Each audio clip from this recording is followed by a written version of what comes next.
Okay, I'm going to cover creating a trunk port that will go from an uplink port on your switch to your router. The switch that I have is a Zyxel GS2210. It's an 8-port non-PoE model, and the router that I have is a WRT1200ac with OpenWRT flashed over it. It has switching capabilities, that's really awesome. You can manipulate this. You can set ports to be tagged or untagged, create VLANs. It's really cool. It also has the ability to, you can write bash scripts, Perl scripts, install packages, manipulate traffic with IP tables. It's a really cool router. So let's go over to the switch. Let's show VLAN. So we have the default, which is 1. And this has a default VLAN of 1 as well.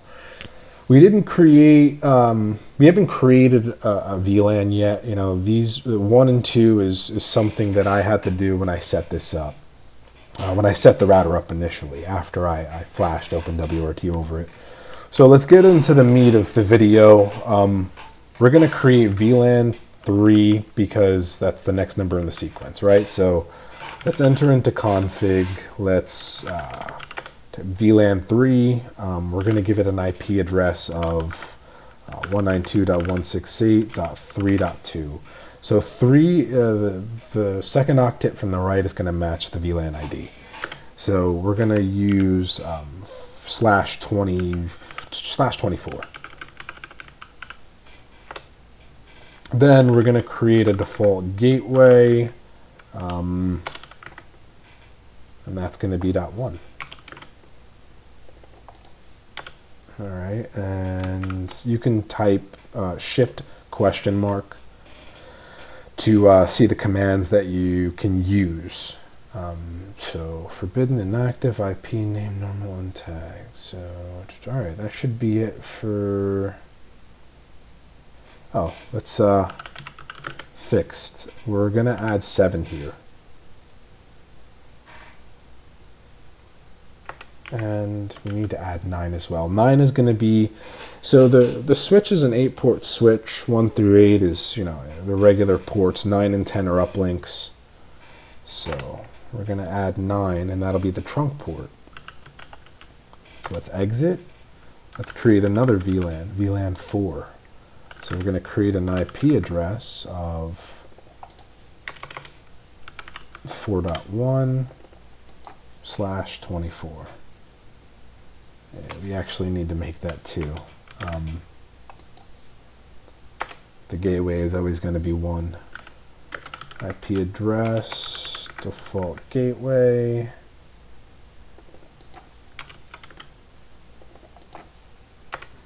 There we go. And then we can set ports 8 and ports 9 to be fixed.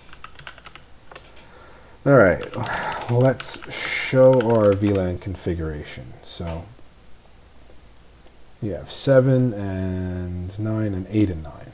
Okay, so we want to go into VLAN 1, back into config, then VLAN 1, and then set ports 7 and 8 to be forbidden in VLAN 1. We'll show the VLAN configuration again. You can see that 7 and 8 are missing. So now let's go into the actual port interface. So back in the config, we'll do interface port channel. We'll start with 7 first. We're going to go into switch port mode, and we will. This is where this comes in handy. Yeah, we're going to set the mode to access. Okay, so CLV. Access. Switch port mode, and once we set the mode to access, we can use the access command and add interface 7 to VLAN 3. And then we can set the PVID to 3. So for this port, whatever VLAN it's a part of 3. right? We're going to set the PVID to 3. So let's exit out. Let's go into 8.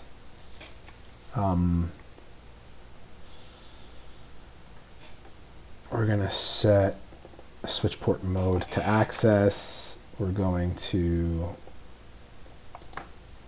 add it to VLAN 4. And we're going to set the PVID to 3.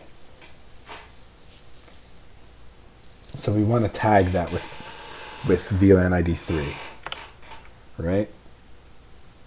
So we don't, if you do it with 4, you're going to, there's a reason, you're going to have to create, another VLAN and use a port, to connect that trunk port to. You don't want to do that. You want one trunk port, so then what you do is you use a PVID for all of the VLANs that'll go over the trunk port. So let's see. Yeah, because the trunk port will go from uplink port 9 to, I guess, the 4th LAN port in the router. So now that this is done, right, let's back out. Let's show the VLAN configuration. So that's a trunk. Okay, yeah. Let's go into config. Let's go into interfaces, port channel 9. Let's switch port mode trunk. Switch port trunk. Shift question mark, and we'll do allowed. We don't want it to be a VLAN unaware port, but we do want to allow all VLAN. All right, so that's that for our configuration. Let's show the VLAN once more. All right. Okay, so we should be good there. Right. So now let's go over to the router. So this was the trickiest part for me. We're going to create an interface for every VLAN, but we're going to use the same port, and that's where the tagged VLAN traffic comes in. So create another. So again, the Ethernet cable goes from the uplink trunk port to the tagged, I guess you would call it a trunk port, on the router. So this is VLAN 1. So since ETH0 is tagged, we're going to tag the CPU for those VLANs. And we're going to leave all of these ports off, because we're going to bridge LAN 4, the trunk port, into the local, local area network, into these, where these ports go. So let's save and apply. That's the switch.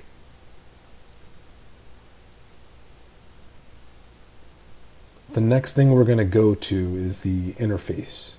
So we're going to create an interface. Let's call it LAN 3, and we're going to make it static. We're going to bridge it, create the interface. We're going to create, so since it's LAN 3, we're going to use the IP address for the gateway for a VLAN 3 on the switch, right? So what was that? 192.168.3.1/24. We'll leave the gateway alone. We'll leave the broadcast alone. We'll use Google's DNS. Everything else will be left alone.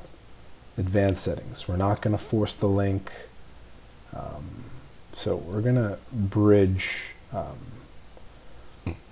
So ETH0, you see that there? ETH0 is the LAN. Those are the LAN ports. ETH1 is the wireless. We don't want anything to do with ETH1. We want to bridge from LAN to LAN. So we're going to bridge from the newly created VLAN 3 to the regular VLAN. VLAN 1. So we're going to come here. We have to create that DHCP. We'll start at 3, limit it to 4 hosts, and it looks like we're good to go. All right. We're going to create an interface for every VLAN. So this will be LAN 4. Again, static. Click on bridge, create interface. The IP address again is going to be the gateway of the VLANs of the VLAN on the switch. So 192.168.4.1. The net mask is going to match up on the switch as well. -24. Gateway, leave it alone. Broadcast, leave it alone. Google's DNS servers.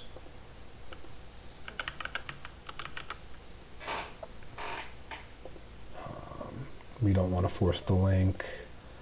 The physical, we're going to bridge. This is 4, so we're going to bridge VLAN 4 with VLAN 1. Let's go to the firewall settings, which we didn't create yet. So we're going to have to come back here after we create a firewall rule. So for every VLAN, we create an interface. We're going to call this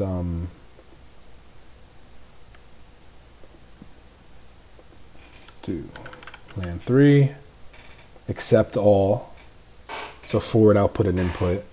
The covered networks are going to be LAN and LAN 3. And then we want to be able to forward to the WAN. That should be everything. It is. All right. So let's create another one called LAN 4. Remember to accept all. Covered networks are going to be LAN. That's VLAN 1. That's where all untagged traffic will go. That's where everything is going to be forwarded to. And we're going to match up LAN 4 with LAN. And we want to be able to forward things from the covered networks to the WAN interface. So it looks like, yeah, all right. So that's all done.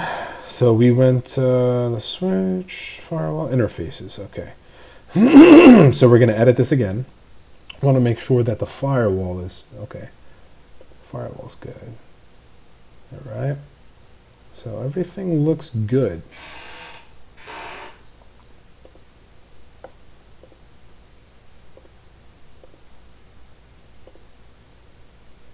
All right. We look good to go. Let's save and apply. All right. So now we're going to plug in our Ethernet cable into our laptop. And we'll look down here and we should see this populate with a 192 address. So whatever port I'm plugged into, oh, look at that, 4.5. Okay, so now let's ping, well, let's actually run an ifconfig. So that's 4.5, right? Let's make sure we have connectivity. So let's ping using this interface. We're going to ping Google, and we have internet. All right, so maybe what we can do too,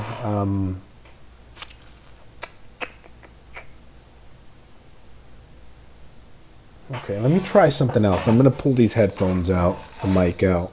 I'm going to plug into the other port. I think I'm in port 8. I'm going to plug into port 7.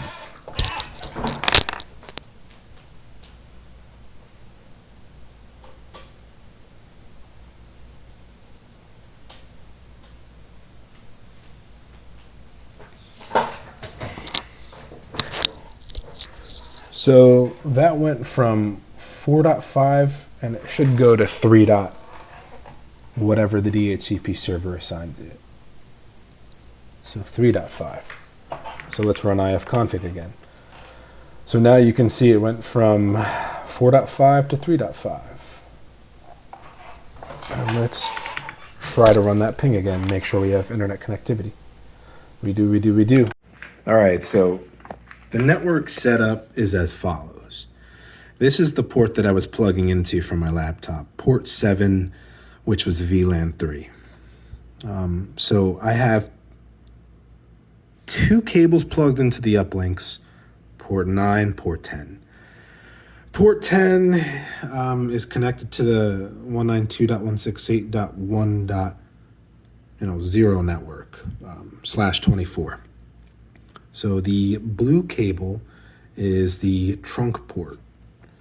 That's the uplink for all VLAN, tag VLAN traffic. So that goes from port 9, which we configured, over into the back of the router, port 4. We have one WAN port. I extended my my file system with a USB, and the regular uplink goes into port 1. This also extends my my router as well. So I have another 2 free ports on the router that can go onto the 192.168.1.0 network. And I also have, so 7 and 8 are taken up for the VLAN. I'm eventually going to add an access port, I guess, to port 8 or port 7 or whatever. I'm going to disable the wireless capability of the router here and just use it as, a little switch, I guess, to put in between the switch and the modem. This has NATing capabilities and can do lots of other things that this can't do. So I'm going to add the access point to handle all the Wi-Fi. This way I can use things like QoS, with the switch, because wired and wireless goes over the switch. Whereas, right now, all of the wireless traffic bypasses the switch. So I can't set QoS for wireless and wired traffic. But anyway, that's the setup. This supercomputing Raspberry Pi cluster goes over the 192.168.1.0 network, and those are in the first 4 ports. There's 4 Pis, so these are, I guess, going over VLAN 1, so the DHCP server will hook it up to the normal IP address. We'll give it, an IP of 1 dot whatever out of the 254, maybe 256 hosts. I don't know which one it is, but yeah, so that's the setup. So there's this goes to the internet and the modem. This goes into the WAN port. I think that's all. I think I've covered everything.